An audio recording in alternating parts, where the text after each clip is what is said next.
कालू कौवे के बांस का घर। हिमाचल के मुखिया सेठ कड़कनाथ सेठ अपने बेटे कालू कौवे से बहुत परेशान रहते थे। कालू कौवा अपने पिता के साथ किसी भी काम में हाथ नहीं बटाता था। बस सारा दिन इधर उधर दोस्तों के साथ घूमते रहना और खाली समय मिले तो सोते रहना। कड़कनाथ मुखिया को इसी बात की चिंता थी कि कालू कभी गांव की जिम्मेदारी संभालने आई तो वह कैसे जिम्मेदारी संभाल पाएगा। इसलिए एक दिन गुस्से में आकर कड़कनाथ सेठ कालू से बोलता है, कालू, तू कब तक इस तरह निठल्ला घूमता रहेगा? तेरी उम्र के कौवे शहर जाकर बड़ी बड़ी नौकरियां कर रहे हैं या फिर अपने पिता के साथ गांव की पंचायत में बैठते हैं। पर तुझे मैं कह कर थक गया। तू भी कुछ काम कर लिया कर। पर तेरे काम में तो जू तक नहीं रहनी थी। मैंने फैसला किया है, अब तुम गाँव में तभी आओगे जब कुछ काम धंधा सीख जाओगे। अरे कैसी बातें कर रहे हो? अकेला कौवा कहाँ कहाँ भटकेगा। माँ, मुझे नहीं जाना कहीं भी। मैं पतंग उड़ाने बबलू के घर जा रहा हूँ। खबरदार, जो पतंग उड़ाने गए मैंने कह दिया सो कह दिया। अब तुम कल सुबह काम की तलाश में जाओगे और कोई काम सीख कर ही लौटोगे। कड़कनाथ ने जबरदस्ती कालू को काम की तलाश में भेज दिया ताकि वो एक जिम्मेदार कालू बन के आ सके। कालू काम की तलाश में निकल तो पड़ा पर उसका मन काम करने में बिल्कुल नहीं था। उड़ते उड़ते कालू एक जंगल में पहुंचा। वहां एक पेड़ के नीचे साधु महाराज तपस्या में बैठे हुए दिखाई दिए। कालू ने देखा एक काला नाग साधु बाबा को डसने वाला है। उसने कुछ भी देरी ना करते हुए झट से नाग को उठाया और एक और फेंक दिया। जोर से साधु बाबा की तपस्या टूट गई। उन्होंने नाग को झाड़ी से भागते देखा। धन्यवाद बेटा, तुमने आज मेरी जान बचा ली। आओ मेरी कुटिया में चलो, वहाँ चलकर बात करते हैं। बाबा, आपकी कुटिया तो बहुत सुंदर है। ये तो बांस से बनी हुई है। बेटा, ये बांस की कुटिया मैंने खुद बनाई है। बांस को जोड़ जोड़ कर बहुत मेहनत से मैंने इसे तैयार किया है। बाबा, क्या मैं कुछ दिन यहाँ आपके पास रह सकता हूँ? हाँ बेटा, बिल्कुल रह सकते हो।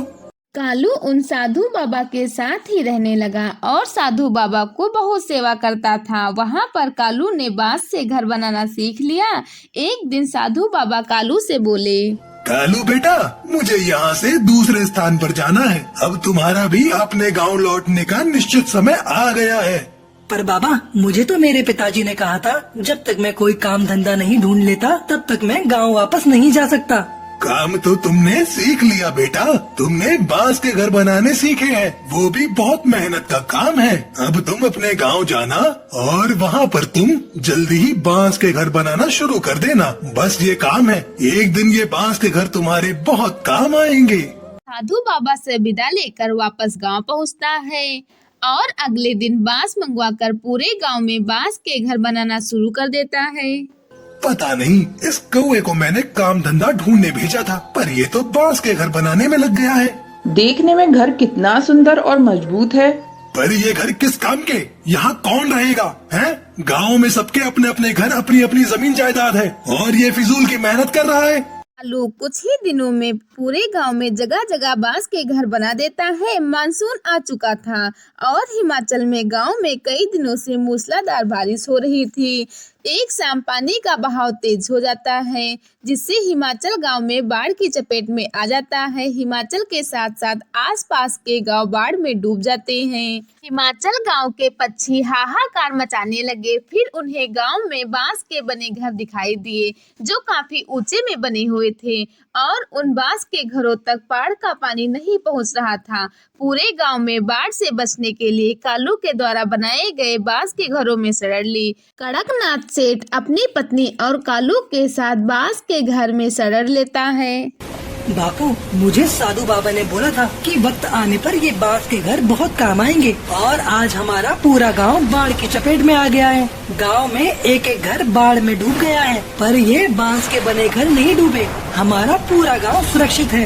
हाँ कालू बेटा, तुमने तो सचमुच अपने गांव के लिए जो किया है वो मैं भी नहीं कर सकता। मुझे तुम पर गर्व है मेरे बच्चे। कुछ दिनों बाद सब कुछ ठीक हो गया। गांव वालों ने कालू की बहुत तारीफ की और फिर कालू खुशी खुशी अपने गांव में रहने लगा। चिड़िया की लिपस्टिक की खेती। टुनटुनी छोटे से घोंसले में रहने वाली गरीब चिड़िया थी। वह लाल मिर्च के खेतों में काम करती थी और कमाए हुए पैसों से खुद की और बीमार माँ की जरूरतें पूरी करती थी। मैं जा रही हूँ काम पर, ख्याल रखना अपना। शाम को लौटते समय मैं आपकी दवाइयाँ लेकर आऊंगी। ऐसा कहते हुए टुनटुनी काम पर चली जाती है। वहाँ से टुनटुनी चिड़िया पेड़ों को पानी देती है और जो मिर्चियाँ अच्छे से लाल हो जाती हैं उन्हें तोड़कर टोकरी में भरती है। मुझे शाम को थोड़े पैसे चाहिए, माँ के लिए दवाइयाँ खरीदनी है। ठीक है टुनटुनी, शाम को घर लौटने से पहले एक बार मुझे याद करना, मैं तुम्हें पैसे दे दूंगी। उस खेत की मालकिन बबली कबूतरी एक बहुत ही अच्छी कबूतरी थी। वह ढेर सारा मेकअप और लाल लिपस्टिक लगाकर रहती थी। टुनटुनी चिड़िया को उसकी लाल लिपस्टिक देखकर हर बार हैरानी होती थी। वह इस बार अपनी मैडम से पूछ ही लेती है। मैडम जी, क्या मैं आपसे एक सवाल पूछ सकती हूँ? आपके होठ इतने लाल कैसे रहते हैं हमेशा? क्या आप ढेर सारे सेब खाती हो? मेरे होठ सेब खाने की वजह से लाल नहीं होते हैं, वो मैं लिपस्टिक लगाती हूँ इसलिए लाल होते हैं बेटा। ऐसा कहते हुए वह टुनटुनी चिड़िया को अपने बैग से लिपस्टिक निकाल कर देती है। तुम रख लो बेटा, और सिर्फ खास मौकों पर ही लगाना, ये बहुत महंगी होती है इसलिए कह रही हूँ। ठीक है मैडम जी। इतना कहकर टुनटुनी चिड़िया उस लिपस्टिक को अपने पास रख लेती है और काम पर लग जाती है। शाम को टुनटुनी चिड़िया दवाइयाँ लेकर घर लौटती है और माँ को लिपस्टिक दिखाकर खुश होने लगती है। तब उसकी माँ उससे कहती है, तुम्हारे नाना जी दुनिया के हर देश में घूमकर कपड़ों का व्यापार करते थे। उन्हें किसी ने ऐसे ही मजाक में कुछ बीज दिए थे और कहा था उन बीजों से लिपस्टिक की खेती कर सकते हैं, और तुम्हारे नाना जी ने वो बीज मुझे लाकर दिए थे। माँ, क्या आपने उन बीजों से खेती की थी? क्या सच में लिपस्टिक के पेड़ लगे थे माँ? नहीं बेटा, वो बीज अभी मेरे पास ही हैं। नाना जी की याद में मैंने संभाल कर रखे थे, वो उस काले डब्बे में रखे हुए हैं। माँ के सोने के बाद टुनटुनी चिड़िया उन बीजों को ले जाकर घर के पीछे बगीचे में लगा देती है और हर रोज पानी डालती है। फिर थोड़े दिन बाद लिपस्टिक के पेड़ धीरे धीरे उग रहे हैं और दूसरी तरफ बबली के खेत में हर रोज मिर्चियाँ चोरी हो रही थी। माँ, आप एक बार मेरे साथ आकर देखो।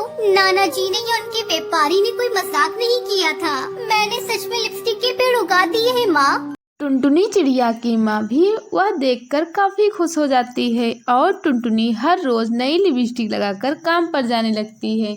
यह देखकर टुनटुनी की मैडम को उस पर शक होता है। वैसे तो मैं तुम पर बहुत भरोसा करती हूँ, लेकिन तुम हर रोज इतनी महंगी महंगी लिपस्टिक लगाकर आ रही हो, तो मुझे शक हो रहा है कि वो तुम ही हो जो मिर्ची चुरा रही हो। ऐसा नहीं है मैडम जी, मैंने आपकी मिर्चियाँ नहीं चुराई हैं। ये लिपस्टिक कहाँ से आई है, ये बात आपको समझाने की कोशिश भी करूँ तो आप यकीन नहीं करोगी। इसलिए आप मेरे साथ आओ, मैं आपको दिखाती हूँ।